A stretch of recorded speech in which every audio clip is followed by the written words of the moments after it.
الفاتحة. الرحمن الرحيم إياك نعبد وإياك صراط الذين أنعمت غير المغضوب. آمين. الحمد لله الذي أرسل رسوله بالهدى ودين الحق ليظهره على الدين كله ولو كره الكافرون. أشهد أن لا إله إلا الله وحده لا شريك له وأشهد أن سيدنا محمدا عبده ورسوله. اللهم صل على سيدنا محمد وعلى آله وصحبه أجمعين. أما بعد. رب اشرح لي صدري ويسر لي أمري واحلل عقدة من لساني يفقهوا قولي. اللهم ربنا زدنا علما نافعا وارزقنا فهما. اللهم اهدنا إلى صراطك المستقيم. Kasih dan dihormati Fadilatul Imam, semua pegawai dan yang kuasa masjid, terusnya muslimin, muslimat, hadirin, hadirat yang dirahmati Allah Subhanahu wa taala sekalian. Pertamanya kita merafakkan setinggi syukur kita pada Allah Subhanahu wa taala. Pada pagi ini alhamdulillah kita dapat bertemu lagi. Alhamdulillah pada pagi ini kita masih lagi diberi kesempatan. Allah bagi peluang pada kita pagi ini kita dapat sama-sama boleh hadir untuk kita tunaikan solat subuh berjamaah. Mudah-mudahan Allah Subhanahu wa taala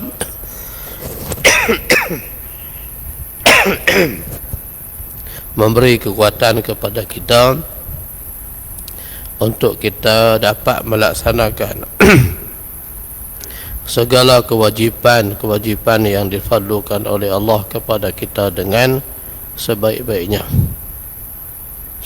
Tuan-tuan sekalian, Profesor Hamka, seorang pemikir ataupun di antara ulama Nusantara yang telah menerbitkan ataupun telah mengarang beberapa buah kitab. Di antara kitab dia yang masyhur ialah Tafsir Al-Azhar. Dia boleh karang kitab tafsir. Dalam satu ucapan dia ataupun kata-kata hikmah dia pernah sebut, dia kata kalau kita nak tengok orang Islam, tengok hari raya. Dia dah nak tengok orang Islam, tengok ketika mana semayang hari raya Aidilfitri. Tu dia tak nak. Kalau nak tengok orang Islam, maknanya ramai sungguh orang boleh hadir. Tapi dia kata nak tengok orang yang benar-benar beriman, yang kuat iman dia, tengok sembahyang subuh di masjid. Ramai ke tak ramai, dia kata. Tu tuan-tuan. Maksud dia nak abad perbezaan. Sembahyang sunat raya ramai orang boleh hadir. Penuh masjid, penuh surau.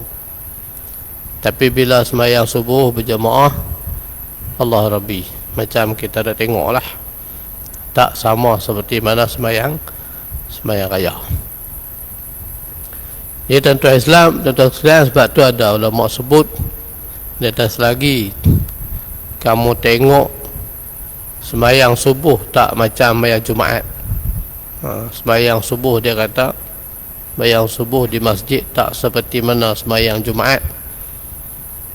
Maka selagi tu dia kata lambat lagi lah Islam nak memerintah. Sebab ramai lagi orang Islam yang masih seronok sembahyang di rumah daripada sembahyang berjamaah di masjid. apatah lagi sembahyang fardu subuh. Jadi tuan-tuan dan puan-puan sekalian, semoga Allah memberi kekuatan pada kita agar kita dapat tunaikan sembahyang fardu berjamaah di masjid, insya-Allah, terutamanya sembahyang fardu subuh. Baik, tuan-tuan muslimin muslimat yang dirahmati Allah Ta'ala sekalian, kita sambung pengajian hadis kita daripada kitab Sabda Junjungan Rasulullah sallallahu alaihi wasallam. Pagi ini mengikut urutan tajuk kita, iaitu hadis yang ke-11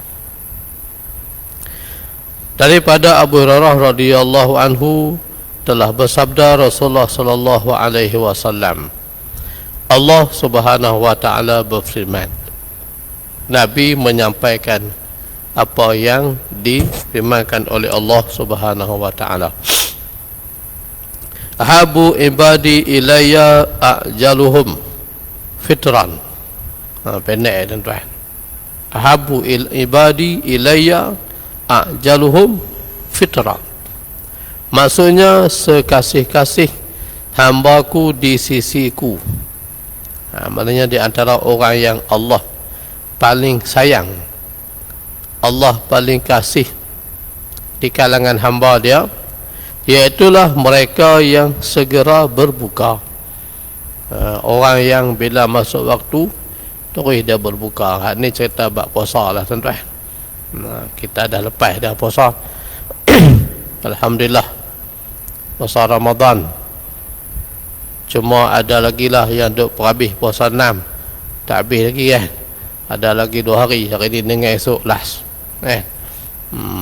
Jadi tuan-tuan sekalian, dalam hadis kursi ini Allah Subhanahu wa taala menjelaskan bahawa hambanya yang paling dikasihi ialah mereka yang segera berbuka puasanya, iaitu apabila diyakini telah masuk waktu maghrib atau tenggelamnya matahari. Tetapi jika tidak diyakini masuknya waktu berbuka, dilarang menyegerakan berbuka, kerana ia boleh membatalkan ibadah puasa tersebut. Jadi tuan-tuan, dalam hadis kursi ini Allah menjelaskan di antara hambanya. Allah sebut ibadi. Hamba ni, bila sebut hamba ni tuan-tuan, dia satu, kita panggil apa, pengiktirafan. Sebab tu bila Nabi kembali daripada Isra' wal Mi'raj, Jibril datang dan bertanya Nabi, wahai Muhammad, apa yang kamu nak? Maknanya kamu nak apa, minta Allah nak bagi. Maka tuan-tuan, apa Nabi sebut? Nabi kata, cukuplah sekadar Allah mengakui, Allah iktiraf aku sebagai hambanya. Tu Nabi kita tuan-tuan. Mana tak mahu lain, sekadar Allah, mana cukuplah bagiku, kafar dia tuan, cukuplah, memadailah. Bila mana Allah Subhanahu wa taala iktiraf aku, mengakui aku ni sebagai hambanya. Maka turunlah ayat subhanallazi asra bi abdihi. Tu tuan-tuan, Maha suci Allah yang memperjalankan hambanya. Siapa dia? Rasulullah sallallahu alaihi wasallam. Maknanya dalam tempoh berapa lama tuan-tuan, barulah Allah Subhanahu wa taala turunkan ayat menyebut Nabi itu sebagai hambanya. Kita hari ini mengaku hamba Allah, tapi banyak lagi yang tak boleh nak buat, menggunakan kata hamba kan sebagai kalimah. Kita ni hamba Allah. Tapi bila kita tengok apa yang dilakukan oleh Nabi sallallahu alaihi wasallam, berapa lama Nabi berdakwah, maka barulah Allah turunkan ayat. Ulama kata Allah menyebut sebagai hambanya. Baik tuan-tuan, jadi sebab tu kalimah bila sebut kata hambanya, satu pengiktirafan Allah kepada kita, kepada manusia yang benar-benar patuh dan taat kepada Allah Subhanahu wa taala. Jadi dalam hadis ni Nabi sebut, Allah kata di antara hambanya yang paling Allah suka, Allah sayang, Allah kasih, segera berbuka. Bila dia berpuasa, segera berbuka, sama ada puasa fardu ataupun sunat. Puasa fardu ni apa dia? Puasa Ramadan, lepas tu puasa qada, lepas tu puasa nazar. Tu hak fardu, hak wajib. Ramadan, nazar, qada. Puasa sunat, sunat 6 hari Syawal, sunat hari Senin Khamis dan hari-hari tertentu dalam takwin Islam. Baik. Jadi segera tu macam mana bila diyakini masuk waktu? Yakin masuk waktu baru berbuka. Bukan tengok jam semata-mata. Kadang-kadang jam tu lambat, kadang-kadang jam tu laju. Ataupun tunggu azan setengah tu, kadang-kadang tu ada setengah masjid dia makan dulu, kurma 3 biji baru dia azan. Tengok masuk tu, masuk dah, okey, tak azan lagi ni, jam kita betul masuk dah, tak apalah, mungkin tu bila dia sakit perut apa-apa, nampak tuan-tuan. Jadi itu maksud dia bila masuk waktu. Yakin kata masuk waktu, maka berbukalah, jangan ditangguh-tangguh. Yang tu Allah Ta'ala suka. Baik. Jadi begitu juga seperti mana disunatkan segera berbuka, begitu juga disunatkan untuk melewatkan sahur. Macam mana Allah Ta'ala, macam mana hukum dia sunat kita segera berbuka, begitu jugalah bila bersahur. Berbuka sunat disegerakan, bersahur sunat dilewatkan, sunat takhirkan. 5 minit, 10 minit sebelum masuk waktu kita makan. Maknanya berhenti sebelum masuk waktu lah, berhenti 5 minit ke 10 minit sebelum masuk waktu, kita berhenti dah makan, bersiap dah untuk solat. Maksudnya kalau ikut jam, bukan dalam pukul 5.30 kan, 5 suku tu, bukan pukul 4. Seorang tu bangun bersahur pukul 4. Sebab apa tuan-tuan? Untuk bersahur ni sunat dilewatkan. Di antara hikmah dia, bila kita lewatkan sahur, lepas kita bersahur tu ada lagi 10 minit nak masuk waktu, takkan nak tidur lagi waktu tu. Jadi kita boleh segera bersiap untuk hadir tunaikan solat subuh. Tapi kalau kita bersahur pukul 4, habis makan pukul 4.30 tu dia lama lagi mengantuk, lena dulu, perut kenyang, lena tu apa dah. Jaga-jaga pukul 9 pagi selepas subuh. Jaga pukul 8 pagi. Ataupun dia kata saya suka bangun awal, tak apa, bangun dulu awal. Bertahajud, semayang sunat tahajud, baca Quran, berzikir, bermunajat. Sampai pukul 5 suku baru makan. Gitu maksud dia. Ni besar awal ni tak sunat lah. Pukul 1, pukul 2, pukul 3, sebab lepas tu dia akan tidur. Bila tidur tu maklum sajalah, nak bangkit untuk subuh tu jadi lambat, jadi berat. Baik tuan-tuan, itu hikmah dia. Baik, disunatkan berbuka. Sunatkan berbuka dengan tamar, itulah kurma kering. Tetapi sekiranya tiada, ulama kata disunatkan berbuka dengan air biasa, itulah air putih. Itu sunat buka puasa kan. Sunat buka puasa, sunat tu kita dengan kurma tamar, kurma kering 3 biji. Lepas tu tak ada kurma, air putih, air biasa, air benda ataupun air masak. Jangan minum ais. Ni buka puasa tanpa ais dah. Doktor dia tahu kesan yang tak elok tu. Berapa jam kita punya badan kita yang kurang, lepas tu buka-buka puasa minum air dulu. Kesan yang tak baik pada buah pinggan dan sebagainya. Baik. Jadi doa ni tuan-tuan ada beberapa riwayat. Doa berbuka ni kita ada baca juga ada, dan ada lagi yang lain seperti mana yang dititipkan sini. Di antaranya doa bila berbuka tu, Allahumma laka sumtu wa ala rizkika aftartu subhanaka wa bihamdika Allahumma taqabbal minni innaka anta sami'ul alim. Ini di antara doa-doa bila kita berbuka puasa. Maksud dia, iaitulah Allah malaka sumtu, ya Allah demi karenamulah aku berpuasa. Kita puasa dan ibadat-ibadat lain kita buat semuanya kerana Allah Subhanahu wa taala. Itulah yang dituntut pada kita. Kalau amalan itu dilakukan selain daripada Allah Subhanahu wa taala, maka itu merupakan satu benda yang sangat rugi bagi seorang manusia. Dia buat apa pun benda baik tapi bukan kerana Allah, rugilah tuan-tuan. Tidak mendapat pahala. Bila tidak mendapat pahala, khusrun, rugi. Rugi yang tak amat sangat.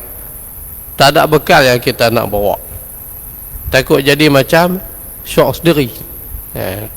Buat amal soleh semua bukan kerana Allah, nak tunjuk ke orang, nak cari kemasyhuran contohnya. Maka bila begitu, jadilah dia manusia yang rugi.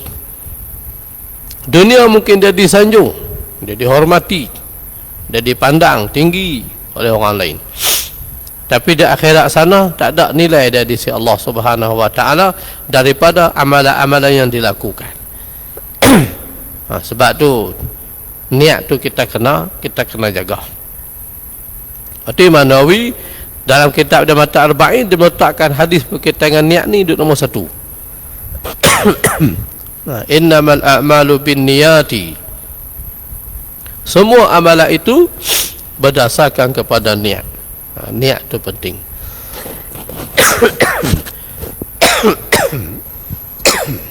Baik.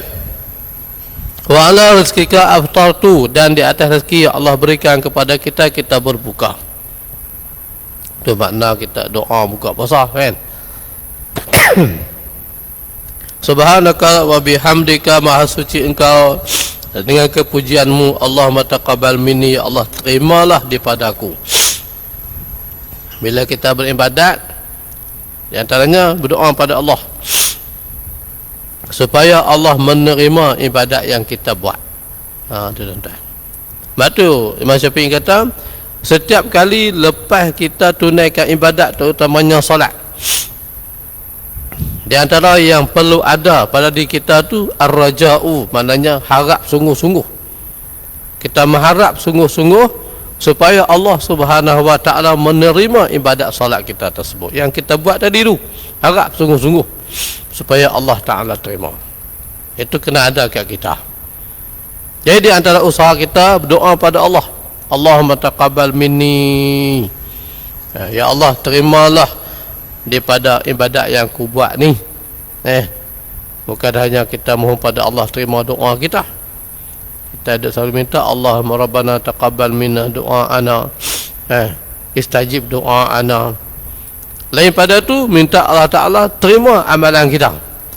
Bila Allah terima amalan kita tuan-tuan, maka insya-Allah seperti yang dijanjikan oleh Allah, akan dapatlah pahala kitanya daripada amalan tersebut. Wa may ya'mal mithqala dzarratin khairan yarah wa may ya'mal mithqala dzarratin syarran yarah. Nah, abad tak adilnya Allah Ta'ala ni, sikit sahaja amalan baik yang dilakukan, walaupun hanya sebesar zarah, benda yang sangat kecil. Kalau lama dulu dia sebut biji sawi, kalau hak lah ni dia kata atom dan sebagainya, kecil sangat. Sikit lah nilai kita buat amalan tu, sikit sangat. Abang kata adilnya Allah, bila mana Allah terima amalan itu, amalan dibuat itu kerana Allah Ta'ala, dan Allah terima amalan itu, kita akan dapat melihatnya. Dan kita akan terima balasan daripada Allah Subhanahu wa taala di hari akhirat nanti. Begitu juga amalan yang tidak baik, perbuatan yang tidak baik dilakukan oleh seorang, dia tidak bertaubat, tidak insaf di atas kesalahan dan perbuatan yang jahat tersebut, maka dia akan dapat juga habuannya di hari akhirat nanti. La yughadiru saghiratan wala kabiratan illa ahsaha. Tu adanya Allah Ta'ala tuan. Akhirat besok ni Allah tak tinggal lah. Kita baca surah Kahfi, Allah tak tinggal sedikit pun amalan yang kita buat di atas dunia ini, saghiratan wala kabiratan, sikit ataupun banyak, amalan kita buat dunia ni sikit ke banyak ke, illa ahsaha, Allah Ta'ala akan kira. Allah Ta'ala ambil kira, nilai benda tu, sebab kita yang buat, yang melambangkan ketaatan dan kepatuhan kepada Allah Subhanahu wa Ta'ala. Patuh pada Allah, alhamdulillah, banyak benda baik dia buat. Ingkar pada perintah Allah, maka jahatlah benda jahatlah yang banyak dia buat. Itu tuan-tuan, adilnya Allah Subhanahu wa Ta'ala. Jadi lepas kita melakukan amalan, di antaranya berdoalah pada Allah, supaya Allah Subhanahu wa Ta'ala terima amalan-amalan yang kita lakukan, insya-Allah. Baik. Maka sebab itu, waktu berbuka itu ialah waktu yang mustajab. Bila kita berpuasa 5 minit, 10 minit sebelum masuk waktu, maka digalakkan kita, dituntut pada kita berdoa banyak-banyak. Sebab itu ialah waktu yang mustajabnya doa kita. Seperti mana Rasulullah bersabda, inna lis-shaimi 'inda fitrihi da'watun ma turaddu. Artinya sesungguhnya bagi orang yang berpuasa, ketika dia berbuka, doa yang tidak ditolak. Maknanya doa orang yang doa orang yang berpuasa sebelum dia berbuka, doanya tu Nabi kata Allah Ta'ala tak tolak. Maknanya Allah terima, Allah layan doa kita tu. Orang dia bertikai pula, dia kata doa sebulan tak boleh-boleh. Dan juga orang lagu tu dia kata doa sebulan tak boleh-boleh pun. Allah terima doa kita, tuan-tuan, bukan hanya satu sudut. Ada orang bila dia berdoa, dia nak hak benda tu, tentu tak dapat. Tuan-tuan, bila kita berdoa, maka Allah menerima doa kita itu dalam berbagai bentuk ataupun berbagai cara yang Allah bagi kat kita. Yang pertama, iaitulah hak kita minta tu, hak tu kita dapat. Yang kedua, digantikan dengan yang lebih baik daripada apa yang kita minta. Kita rasa hak kita minta tu baik dah, elok dah untuk kita, tapi Allah Maha mengetahui, Allah akan bagi yang paling baik daripada apa kita minta. Yang ketiga, tuan-tuan, Allah ganti dengan yang lain, dan Allah ganti yang lain. Maksudnya hak kita minta tu Allah ganti yang lain. Di sudut kesihatan, ditolaknya musibah dan bala. Tu tuan-tuan, maka dia ada doa tu Allah simpan untuk diberikan di akhirat besok. Simpan tu maksud dia, sebab doa kita merupakan ibadat. Doa ibadat, doa ibadah. Doa merupakan ibadat. Sebab apa doa ni ibadat? Sebab bila kita berdoa, kita hanya minta, kita hanya harap daripada Allah Subhanahu wa Ta'ala semata-mata. Jadi itu keyakinan yang kita sematkan dalam hati kita. Maka Allah gunakan pahala kepada kita. Maka di akhirat besok, ada orang yang dia heran, terkejut. Dia kata, pahala apa banyak sangat ni? Dia heran. Sebab dia fikir hak dia buat tu tak terang mana amalan, tapi sebab apa banyak sangat pahala? Rupanya di antaranya pahala ketika mana di dunia dia bersabar berdoa kepada Allah Subhanahu wa Ta'ala. Tambah tuan-tuan orang yang diuji oleh Allah. Tuan-tuan, kita baca kisah sahabat, bila mana permulaan Islam, mereka ditindas, dipulau, dipukul, disiksa, macam-macam yang mereka hadapi, sehingga akan main mengadu pada Nabi, mengadu kat Nabi, ya Rasulullah, berdoalah pada Allah, bila lagi Allah nak tolong kita. Bila lagi lah Allah nak tolong kita ni, teruk sangat dah kita kena. Entah sahabat dulu, Nabi kata, umat-umat dulu pun mengeluh pada Allah, tapi bila mana ada umat dulu, Allah Nabi kata umat-umat dulu ni mereka diuji oleh Allah lebih berat daripada apa yang kamu kena pada hari ini. Umat dulu Nabi kata ada yang disikat belakang mereka dengan jereji besi, maknanya pencakap besi. Tuan-tuan, diterapkan orang tu dicakap dengan penyakap besi, bukan penyakap plastik sampah kita tu. Hak besi tu, hak gigi besi tu tarik. Umat dulu Nabi kata mereka dicakar belakang mereka dengan pencakar daripada besi. Mereka dibelah, badan mereka dipotong. Tapi Nabi kata fama wahanu, mereka tak mereka tak mengeluh. Mereka tak mengeluh dan mereka mengharapkan pertolongan, berdoa kepada Allah Subhanahu wa taala. Maksud dia sabar. Sabar banyak-banyak, insya-Allah ada hikmah dia. Tu tuan-tuan. Bila diuji apatah lagi, diuji di sudut agama.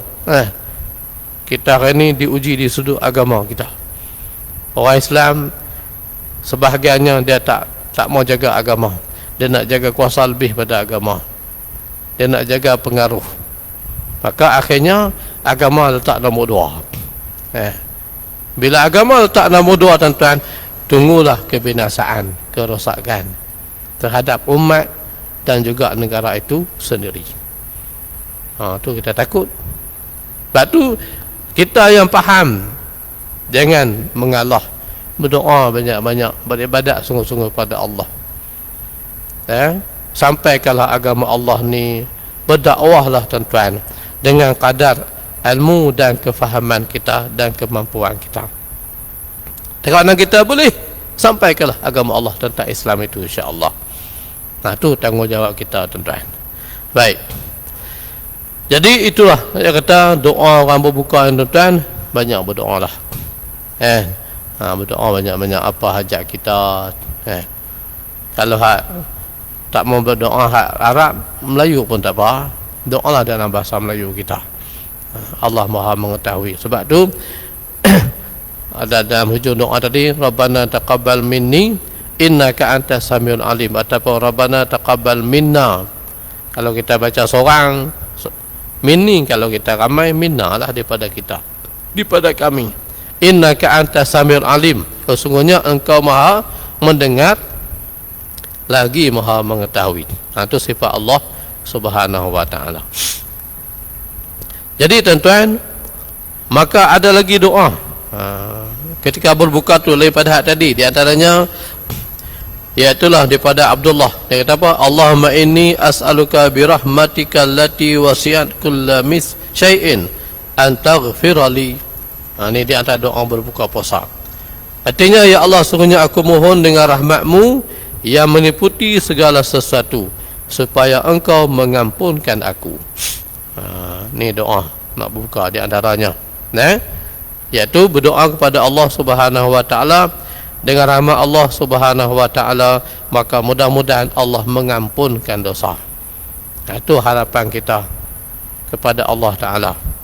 Sebab kita ni lemah, kita ni lemah, sebab kelemahan dan kekurangan ada macam-macam kat kita. Kita ni tak sempurna, hebat macam mana pun ada kekurangan, ada kelemahan kita masing-masing. Jadi kita railah benda-benda gitu. Maka sebab tu diri kita sendiri kena selalu minta ampun pada Allah. Baik. Kemudian ada lagi riwayat mengatakan Rasulullah berdoa ketika berbuka, zahabaz zama'u wa batallatil uruku wa sabatal ajru insyaallah taala. Maksud dia hilang dahaga, basah tekak dan sabit ganjaran pahala insya-Allah taala dengan izin Allah. Ada juga doa daripada Nabi, hilang dahaga, dahaga tamat sangat. Tambah kita puasa baru ni panas, kita pun baru ni panas. Panas dik-dik orang panggil, panas sungguh. Hak duduk puasa 6 baru ni tengah panas, dia kata Allah. Ayang sampai di mana kelas tak terasa panas. Nah, jadi bila puasa hilanglah dahaga tu. Basahlah tekak kita, boleh minum air.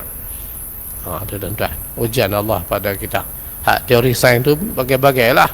Benar kita kena tahu tu sebab ujian Allah. Dan di antara tunjuk kata dunia ni sudah terlalu tua. Biasanya panas yang terik ni negara-negara yang ada 4 musim. Adalah panas terik dah. Ada 4 musim tu, ada musim panas, ada musim sejuk, musim bunga, musim luruh, apalah tu. Kita dua saja musim hujan, musim panas. Dengan musim panas tu biasalah. Dengan panas tu. Kita pun dah alami dah benda tu tuan-tuan. Baik. Kemudian di antara doa Nabi disebut sini berbukanya apa doa Nabi, Allah malaka sumtu wa ala rizkika aftartu. Macam tadi. Ada juga doa Nabi bila Nabi berbuka, iaitulah Allah malaka sumtu, ya Allah untuk mula aku berpuasa, wa ala rizkika aftartu, dan rezekimu dengan rezekimu lah aku berbuka. Jadi ini di antara doa-doa berbuka puasa. Lain daripada yang kita dah baca tadi. Baik. Daripada Anas bin Malik, Rasulullah bersabda, man wajada tamran fal yuftiru alaihi wa man la fal yuftiru ala ma'in fa innal ma'a tuhurun. Siapa yang punya tamar, hendaklah dia berbuka dengannya, dan siapa yang tidak mempunyainya, hendaklah dia berbuka dengan air, sesungguhnya air itu adalah suci. Nabi ajak pula kita nak berbuka ni. Nabi kata yang pertama tamran fal yuftir alaihi, dia ada kurma, ada tamar, kalau ada tamar dia ada sebut tamar, tamar ni maknanya kurma kering, akal benulah, makan tu. Jadi Nabi kata ada tamar ni, buka puasa dengan buah tamar ataupun kurma. Kalau tak ada, Nabi kata dengan air. Air ni maknanya air putih lah. Air putih. Jangan minum air manis lagi. Ni Allah malaka samtu, Allahumma barik lana fi ma razaqtana, balonlah tarik lah. Ada cerita tuan, kaki ketum ni buka puasa dengan ayat ketum. Tak boleh nak tu dulu. Puasa rajin. Tapi tagih ketum tak tahu nak apa. Main buka puasa ayat ketum.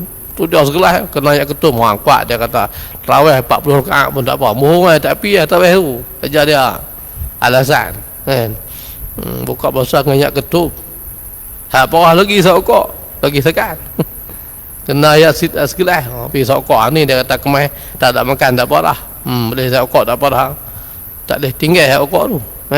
Tagih sungguh. Tuan-tuan. Baik. Jadi tuan-tuan muslimin muslimat yang dirahmati Allah Subhanahu wa taala sekalian. Hadis ni Nabi Akram menjelaskan pada kita tentang keutamaan berbuka puasa dengan tamar, kerana ia merupakan sunnah baginda sallallahu alaihi wasallam yang ada padanya ada keberkatan. Tak ada kurma, berbuka dengan air, kerana air itu suci, seperti mana yang diberikan dalam hadis tadi. Itu sunnah. Buka puasa dengan kurma. Baik tuan-tuan, kita tengok dari segi pengajaran hadis tadi. Yang pertama, menjadi amalan sunat kita segerakan berbuka puasa apabila diyakini masuk waktu.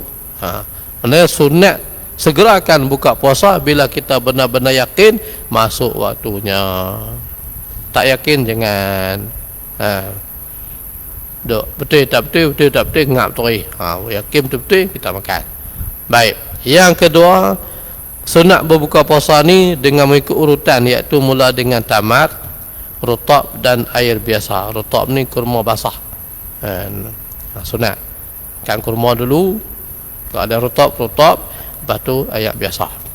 Itu hak sunnah Nabi ajak kita bila kita berbuka.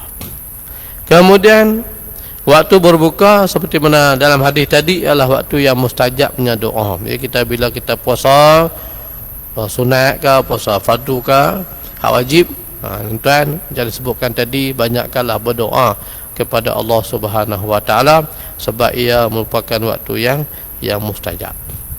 Waktu yang sangat-sangat kita panggil apa? Allah Subhanahu wa taala perkenankan, mudah-mudahan, sebab kita mengambil masa ataupun waktu yang mustajab dipanggil. Jadi tuan-tuan muslimin, muslimat yang dirahmati Allah Subhanahu wa taala sekalian, itulah hadis kita pada pagi ini. Mudah-mudahan banyak memberi maklumat kepada kita, insya-Allah. Mudah-mudahan kita boleh amalkan bila kita berpuasa, insya-Allah. Dan sampaikanlah, balighu anni walau ayah, sampaikanlah Nabi kata tentang daripada aku, tentang hukum hakam ayat-ayat Allah Ta'ala ni, walaupun hanya sekadar satu ayat. Itu kita punya peranan ataupun tugas kita, tuan-tuan. Tahu tentang bab agama ni, sampaikan, jangan sembunyikan. Jangan sembunyikan dalam bab agama ni. Kita sampaikan, insya-Allah. Menyambung tugas Rasul dan para sahabat dan para ulama. Rasulullah telah pergi, sahabat sambung perjuangan Islam, berdakwah. Sahabat telah pergi, diambil oleh para ulama, tabi'in dipanggil. Mereka telah pergi selepas tabi'in. Mereka telah pergi, disambung oleh para ulama-ulama yang hebat. Sampailah kita, zaman kita pada hari ini, ada lagi golongan ulama-ulama yang mereka ikhlas berjuang, tak gentar untuk membina ataupun menegur, memberi nasihat kepada ummah. Jadi kita bantu sekadar mana yang kita boleh, insya-Allah. Dan tuan muslimin, muslimat sekalian, itulah sekadarnya, insya-Allah. Lepas ni kita akan sambung hadis yang ke-12. Hadis ni tajuk dia kelebihan Masjid Al-Aqsa. Kelebihan Masjid Al-Aqsa di Palestin. Apa kelebihan dia, tuan-tuan? Yang katanya hari ni dah dibuka, mana ada orang yang boleh pergi sana ziarah, ada orang Islam negara lain pun dia boleh masuk, tapi proses yang sangat rumit lah, tapi ada orang dia boleh sampai, alhamdulillah. Jadi tuan-tuan sekalian, insya-Allah kita sambung pula lah pada bulan akan datang pada hadis yang ke-12 ni, insya-Allah. Jadi yang rasa tuan-tuan dan puan-puan sekalian, cukup sekadar ini. Yang baik daripada Allah Subhanahu wa taala, salah silap itu kelemahan dan kelaifan daripada anda sendiri.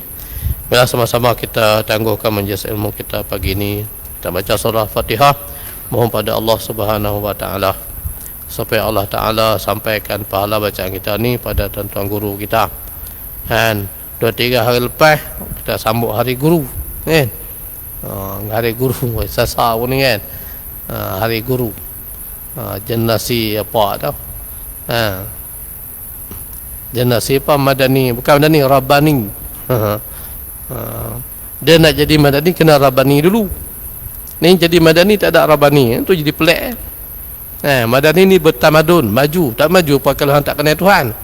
Kenal Tuhan dulu baru boleh maju, kan? Jadi kita Rabbani, membentuk generasi Rabbani. Kita membentuk generasi yang kenal Allah Subhanahu wa taala, tanggungjawab, faham hukum hakam Allah. Insya-Allah jadi maju lah. Jadi mudah-mudahan bacaan kita ni Allah sampaikan kepada semua tuan-tuan guru kita yang mendidik kita. Paling utamanya mak ayah kita lah. Itulah guru pertama kita. Guru pertama kita mak ayah kita. Sekolah pertama kita mak ayah kita. Itu yang pertama. Hak kedua baru hak pergi sekolah. Itu tuan-tuan, mudah-mudahan Allah sampaikan kepada terutamanya ibu bapa kita, tuan-tuan guru kita yang mendidik kita daripada kita umur tadika dulu sampailah pada hari ini. Dan sekarang ada di antara guru-guru kita yang bukan Islam, dia masih ada, kan? Tapi dia guru kita, maka kita berdoa semoga Allah Ta'ala buka pintu hati dia tu, dia masuk Islam. Itu tuan-tuan, insya-Allah. Al-Fatihah. Ar-Rahmanir-Rahim. Iyyaka na'budu wa iyyaka nasta'in. Shiratal ladzina an'amta 'alaihim ghairil maghdubi 'alaihim.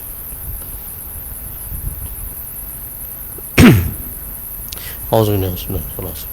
Allahumma azina. Allahumma afina min kulli nafsin akhirah. Allahumma inna ala zikrika wa syukrika wa husni ibadatik. Rabbana atina fid dunya hasanah wa fil akhirati hasanah wa qina azaban nar. Walhamdulillahirabbil alamin. Subhanaka. Bismillahirrahmanirrahim.